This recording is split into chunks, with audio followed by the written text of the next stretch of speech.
পশ্চিমবাংলার একজন মোবাইলের মেকানিক, তার নাম বেরাদার রাহুল। নাম শুনেছেন? শুনেছেন। আর শাহিনুর রহমান নাম শুনেছেন? একজন ইংলিশের টিচার। শাহিনুর রহমান একজন ইংরাজির মাস্টার, বেরাদার রাহুল একজন মোবাইলের মিস্ত্রি, তাই না? এখন আল্লাহ যদি কাউকে দিয়ে কোনো কাজ করায়, তা পৃথিবীর কোনো মানুষ বাধা দিয়ে আটকাতে পারবে? পারবে না। আমাদের এলাকায় কম বড় বড় আলেম আছে? আছে না নেই? ভারতবর্ষে কত বড় বড় আলেম আছে? আছে না নেই? একটা আলেমের প্রমাণ করুন তো দেখি যে এই আলেমের বক্তব্য শুনে একটা লোক ইসলাম গ্রহণ করেছে। দেখাতে পারবেন? পারবেন না। অর্থাৎ কলকাতার একজন জেনারেল শিক্ষিত ছেলে, তার নাম ডাক্তার জাকির নায়েক, বক্তব্য দিয়েছে বিভিন্ন স্টেডিয়ামে, বিভিন্ন অনুষ্ঠান ভবনে। বক্তব্য দেওয়ার কারণে লক্ষাধিক মানুষ এই পর্যন্ত ইসলাম গ্রহণ করেছে। দেখেছেন? তার মানে ডাক্তার জাকির নায়েককে দিয়ে আল্লাহ ওই কাজ করাচ্ছেন। আপনি বিরোধিতা করে কিছু করতে পারবেন না? কোনো কিছু করতে পারবেন না। বারবার আমরা বেরাদার রাহুল, শাহিনুর রহমান, এদের ব্যাপারে আমরা আলেম ওলামার অনেক বক্তব্য দিতে দেখেছি। এরা জেনারেল শিক্ষিত লোক, অমুক তমুক হাবিজাবি অনেক কথাবার্তা বলে, তাই না?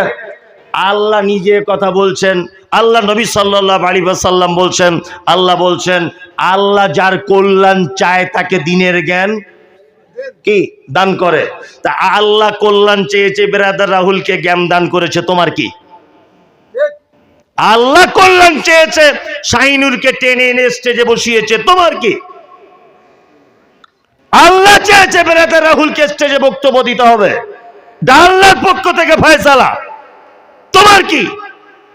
আসলে ঘটনা হচ্ছে এই, বিজ্ঞানের ভাষা হচ্ছে এই, অন্ধকার বলে কোনো বস্তু নেই। অন্ধকার এলো কোথা থেকে? আলোর অনুপস্থিতির কারণে অন্ধকারের জন্ম। বিজ্ঞানের ভাষা, অন্ধকার বলে কিছু নেই, আলোর অনুপস্থিতির নাম অন্ধকার। বেরাদার রাহুল, শাহিনুর রহমান এ কেন স্টেজে? নিশ্চয়ই আমরা যারা আলেম বলে সমাজে চিল্লামিল্লি করছি, দ্বীনের দাওয়াতের ব্যাপারে আমাদের কোনো দুর্বলতা আছে, ওই জন্য আমাদেরকে বাদ দিয়ে আল্লাহ সিলেক্ট করেছে বেরাদার রাহুল আর শাহিনুরকে, যে তোরা গিয়ে দ্বীনের দাওয়াত পৌঁছে দে। কি বললাম বুঝলেন না? আমাদের কোনো দুর্বলতা আছে, এর জন্য আমরা দায়ী। আমাদের দাওয়াত নিশ্চয়ই কাজ ভালো হচ্ছে না, আমরা নিশ্চয়ই কোনো ত্রুটির মধ্যে রয়েছি। ওই জন্য আল্লাহ বেরাদার রাহুলকে এই মঞ্চে বসিয়েছেন, শাহিনুরকে বসিয়েছেন। এবার একটা কথা বলি, একটা জেনারেল শিক্ষিত ছেলে সে যদি আরবি পড়াশুনো করে, অনেক আলেম ওলামারা আছে বিরোধিতা করছে, অনেক আলেম ওলামারা। আমি সব কথা মেনে নিলেও এ কথা মানতে পারি না, কারণ তালাবুল ইলমে ফারিজাতুন আলা কুল্লি মুসলিমিন, যে হাদিস মুহাম্মদ সাল্লাল্লাহু আলাইহি ওয়াসাল্লাম বলেছেন, প্রতিটা মুসলিম নরনারীর জন্য দ্বীনের শিক্ষা অর্জন করা কি ফরজ।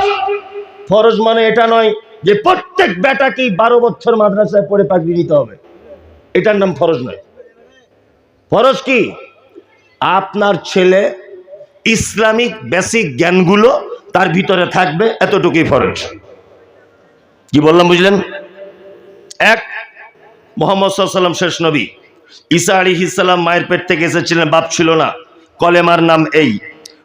ফরজ সালাত ফরজ, সিয়াম ফরজ, যাকাত ফরজ, পিতামাতার সঙ্গে সদ্ব্যবহার, স্ত্রী হিসাবে তার মর্যাদা কেমন, ইসলামিক ব্যাপারগুলো সমস্ত কিছু আপনার বেটা যদি জেনে যায়। কে বলেছে আপনাকে যে মাদ্রাসায় 15 বছর পড়তে হবে আর পাগড়ি নিতে হবে, তাছাড়া এই ইলমে শিক্ষা ফরজ, এর হক আদায় হবে না? কে যুক্তি দিয়েছে আপনাকে? একদম নয়। আপনি মাস্টার হন, প্রফেসর হন, ইঞ্জিনিয়ার হন, ব্যারিস্টার হন, উকিল হন, হাকিম হন, জজ হন, সবকিছু আপনি হন, কিন্তু আপনার ইসলামিক বেসিক জ্ঞানগুলো আপনার ভিতরে থাকতে হবে, এটা আপনার জন্য ফরজ। কি বলছি বুঝতে পারছেন? জেনারেল শিক্ষিত যে সমস্ত ভাইয়েরা আছেন, যদি সমাজ পরিবর্তন করার জন্য আপনার যদি কোনো পদক্ষেপ থাকে, আপনার কাছে আমার বিনীত অনুরোধ যে আপনারা অবশ্যই একটু হাদিস কোরআন স্টাডি করার চেষ্টা করুন, ইনশাআল্লাহ। ইনশাআল্লাহ। জেনারেল লাইনে যারা পড়াশোনা করছেন, আপনাদের কাছে অনুরোধ, বাংলা কোরআন মাজিদ কিনুন, ভালো তফসির কিনুন, কি বললাম বুঝলেন, ভালো বইপত্র কিনুন, আপনারা স্টাডি করুন। আপনাদের দ্বারাতেই এই সমাজ পরিবর্তন করা সম্ভব। সারা পৃথিবীর সমস্ত বিপ্লবের পিছনে যুবক তোমাদের হাত রয়েছে। আজও আশা করি এই দেওনাপুর, শোভাপুর, মালদা, মুর্শিদাবাদ টোটাল জেলাটাকে ইসলাম দিয়ে সাজাতে যদি চাও, তাহলে তোমাদেরকে সবার আগে ভূমিকা পালন করতে হবে। ইনশাআল্লাহ আমরা প্রস্তুত। ইনশাআল্লাহ পড়াশুনো করবে, ইনশাআল্লাহ পড়াশুনো করবে। শুধু বক্তব্য শুনে বক্তাদের কাছে আপনার কোনো লাভ কম হবে। পড়াশুনো করতে হবে। কি বললাম বুঝলেন না? কি করতে হবে? পড়াশুনো করতে হবে। যদি বলছেন পড়াশুনো না করলে হবে না, না করলে হবে, আপনি সঠিক পাবেন না। না করলে কি সঠিক পাবেন না। আমি বলছি বিড়ি হারাম, আর একজন বলছে মকরুহ। ভালো করে বুঝবেন। তাহলে কথা ক রকম হলো? ও হুজুর, আমিও হুজুর, দুজনেই হুজুর না? বাংলাদেশে আব্দুর রাজ্জাক বিন ইউসুফ বলছেন থামস আপ, 7 আপ, কোকোকোলা খাওয়া হারাম, বলেছে না? মতিউর রহমান মাদানি বলছে একদম জায়েজ, চলবে, অসুবিধা নেই। দুজনেই তো বড় আলেম। বড় আলেম না ছোট আলেম? বড় আলেম। আচ্ছা, তারপরে আবার ফতোয়া, বিভিন্ন রকমের ফতোয়া। কেউ কেউ বলছেন রাজ্জাক বিন ইউসুফ সাহেব বলেছেন জুম্মার দিনে দ্বিতীয় আজান দেওয়া বেদাত। ওনার তো ভাষা কেমন জানেন, কড়া কড়া। উনি কি বলেন? বেদাত। মতিউর রহমান মাদানি বলছে একদম বেদাত বলা যাবে না। হযরত উসমানের থেকে সহিহ রাওয়াতে বর্ণনা পাওয়া যায়, এটা এখন প্রয়োজন নেই, আলাদা ব্যাপার, বেদাত বলা যাবে না। তা উনিও আলেম, ইনিও আলেম, তো কথা উত্তর দেন। দুজনে আলেম তো? আচ্ছা বলুন, দুজনায় যদি আলেম হয়, আপনি তো দুজনেরই বক্তব্য শুনছেন, তাহলে জীবনে সঠিক আপনার কাছে আসবে? আসবে? তাহলে এখন করবেন কি? পড়াশোনা করতে হবে। কি করতে হবে? এখন আমি একদিন ডাক্তারখানাতে গেছি, ভালো করে বুঝবে। ডাক্তার আমাকে বলছে প্রতিদিন তোমাকে 1 কেজি করে খাঁটি দুধ খেতে হবে। খাঁটি দুধ। ভালো। আমি একটা গোয়ালাকে বলছি ভাই 1 কেজি খাঁটি দুধ দিও তো, খাবো। ডাক্তার বলেছে। তা দুধ নিয়েছি, আমার স্ত্রী জাল দিয়েছে ভালো করে, দুধটা ঠান্ডা হয়ে যাওয়ার পরে দেখছি উপরে সর জমেছে। সর বুঝেন দুধের? 1 সপ্তাহ ধরে সর জমছে, 15 দিনে মাথায় দেখছি আর সর নাই। তা গোয়ালাকে জিজ্ঞেস করছি ভাই কি ব্যাপার, আর সর হচ্ছে না? বলছে কাস্টমার ধরার জন্য প্রথমে অরিজিনাল মাল দিয়েছিলাম, এখন 1 কেজি দুধে 250 দুধ আর 750 পানি। কি বলছি বুঝতে পারছেন না? আচ্ছা তাই, তাহলে তো অরিজিনাল দুধ নাই। তা ভাবছি তাহলে চিটিং বাজের দুধ খাবো না। তা মাদার ডেয়ারির দুধ কিনি। মাদার ডেয়ারির দুধ কিনতে গেছি, ওর প্যাকেটের উপরে লেখা আছে 100% খাঁটি। তার মানে বুঝে নিয়েছি নিশ্চয়ই ভেজাল দিয়েছিল আগে, আর নাই এই মাল অন্য কোম্পানিতে ভেজাল ধরা পড়েছে, তার মানে এতেও ডুপ্লিকেট হতে পারে। কি বললাম বুঝলেন? এরকম দুধ খুঁজতে খুঁজতে খুঁজতে খুঁজতে আমার মোটামুটি 3-4 হাজার টাকা খরচা হয়ে গেল। খাঁটি দুধ আর মেলে না। আমি কত বড় বোকা, আমি যদি ওমরপুরে হাটে গিয়ে আর 2000 টাকা দিয়ে 8000 টাকার একটা দেশি ছোট গাই গরু কিনে আনতাম, আচ্ছা বলুন তো খাঁটি দুধ পেতাম কি পেতাম না? পেতাম। ভেজাল হতো। 1 গ্লাসও যদি দুধ হতো সেটা খাঁটি হতো, তাই না? তার মানে আমরা মুসলিমরা এত বড় বোকা, সব জায়গাতে সঠিক ইসলাম খুঁজতে চাই। রাজ্জাক বিন ইউসুফ কি বলছে, মমতাজুল ইসলাম দেখে কি বলে, মতিউর রহমান কি বলে, বেরাদার রাহুল কি বলে, এই বলে জীবনে সমস্যার সমাধান হবে না। খাঁটি ইসলাম যদি পেতে চান, আপনাকে গাই গরু পোষা লাগবে বাড়িতে। তার মানে হাদিস কোরআন কিনে বাড়িতে পড়া লাগবে। কি বলছি বুঝতে পারছেন?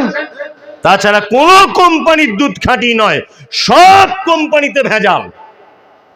কি বলছি বুঝতে পারছেন? আমি মমতাজুল ইসলাম এখন যে বক্তব্যগুলো দিয়েছি বা আরো যে কথাগুলো বলবো, আমার কথা যে 100% ঠিক এটা নয়। কি বলছি বুঝতে পারছেন? আবার পরে যিনি বক্তব্য দিবেন ওটাও যে 100% খাঁটি এটাও নয়,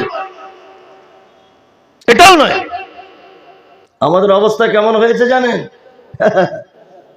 দেখবেন ওই একদিন হাটে দেখছি ওই বয়রা হরিতকি, তারপরে আমলকি, এসব অ্যাডভার্টাইজ দেয় না, টোটে ফোটে নিয়ে বিক্রি করে।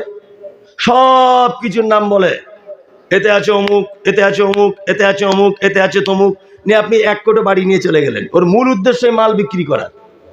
কি বললাম না? বাঁদর খেলা দেখেছেন? প্রথমে অনেক খেলা দেখানোর পরে আস্তে আস্তে আস্তে আস্তে করে ব্যাগ থেকে কি বার করে, একটা গাছ বার করে বলে তোমার বইয়ের সঙ্গে ঝামেলা হয় তো গাছ বেঁধে দিবে, আর হবে না। তার মানে কি, যত ম্যাজিকের মূল একটা জিনিস থাকে, থাকে না? থাকে। আমরা যারাই আলেম ওলামারা বক্তব্য রাখছি, বক্তব্যের মাঝে আমাদের একটা মূল মন্ত্রের মধ্যেই আমরা সীমাবদ্ধ। বাঁদরওয়ালা তার গাছের মধ্যে সীমাবদ্ধ, হরিতুকি বয়রা আমলকি এর ওই মাজুনের ভিতরে তার সীমাবদ্ধ, তাই না? আমাদের ঠিক তেমন আমরা আলেম ওলামারা যারা ঘুরছি, আমরা সামান্য 2-4টে বিষয়ের মধ্যে সীমাবদ্ধ। আপনি যদি ইসলামকে বৃহত্তম ভাবে জানতে চান, আপনার কাছে বিনীত অনুরোধ, আপনি বইপত্র কিনে পড়াশোনা করুন। ইনশাআল্লাহ করব, ইনশাআল্লাহ।